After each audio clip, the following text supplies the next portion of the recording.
My name's Doug Nichols. I'm a below-average musician, and I don't want to be. You know, I always kind of wanted to play guitar. I think as a kid, everybody has that dream of being on stage. And since I was 15 years old, I'd worked on my career to become an airline pilot. And so I'd spent most of my life, most of my time working on that craft. And after September 11th, I got laid off. There was no job, no real prospects of jobs right then. And I thought, time to enjoy my passion. So bought a guitar, spent $100, and took about 4 lessons from a guy in New York. When you get addicted to it, you just you keep plugging away, and the next thing you know, you've got a nice little repertoire. But I just had this dream of playing in a bar. I wanted to play at a bar, just guitar, one time, and that was when I set the goal, about age 25.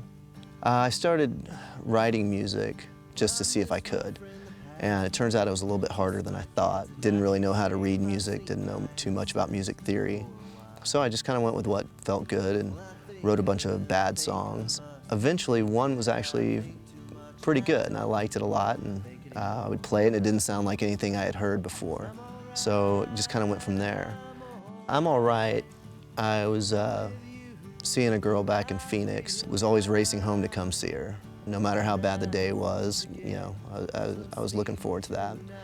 So came home, we were laying there, I picked up the guitar and wrote the song in about 15 minutes, and it just kind of came out. By the second run through, the song was done and hasn't changed in the last 10 years. So it was a pretty natural combination to get traveling in music. Music's really my love, and it's my passion and what I want to do.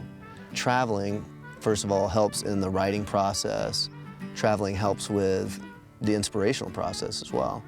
So being able to put the two together, I mean, I think if you can't play on a street in Columbia and entertain, then I really don't know how you're going to perform in a huge venue here. You know, it started off as just a gig on the road and being weight limited to, hey, let's see how much we could play. So I played on the streets of Budapest, Frankfurt, Prague. I've played shows down in Mexico and Puerto Escondido with a band down there, all with the GS Mini and the stuff thing. So it's been really nice.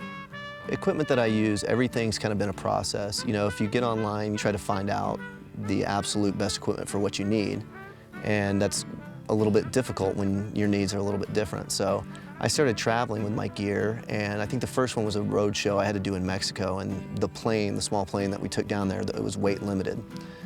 Doing research online, trying to find the ultimate lightweight kit that I could travel with. And each trip that I would do, you know, we would kind of find out through trial and error, hit or miss, what worked and what didn't. And as of right now, I'd have a hard time getting a much lighter rig. And you know, one of the main things that I'm using is the Taylor GS Mini. And the Taylor GS Mini is the only guitar that I've found that is smaller than a full-size guitar, but has full-size sound.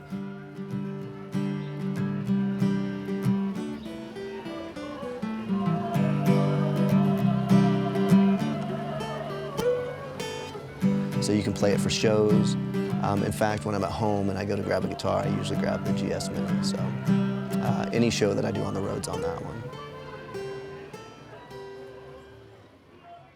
And in traveling, you know, most of the time when you get on a plane, they try to take your guitar from you. So, you know, I just explain that it's a smaller guitar and that it will fit in the overhead without problem. The amp, because they're custom made, the sky's the limit. So I needed a power out to run my mixer. I, you know, needed all kinds of different things, and he was able to, through a little bit of correspondence, was able to come back.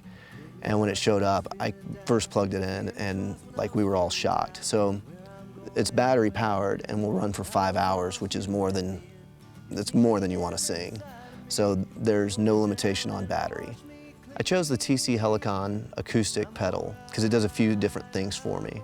You need a mixer, you need the reverb, you need EQing, and it's all done in that lightweight little box. And I'm able to do harmonies, I'm able to do looping, I'm able to tune my guitar through it. So really it's an all-in-one, and it's pretty durable and pretty lightweight. So it kind of covered every base that I could think of. If you're open and you're passionate about something, you're going to run into other people that are passionate about the same thing. I've yet to find anybody that has not been helpful to me. Everybody's been completely open, and I try to do the same thing with anybody else. If they need something, it's done. And that's probably been the most joyous part of the entire process so far, so I'm looking forward to the rest of it.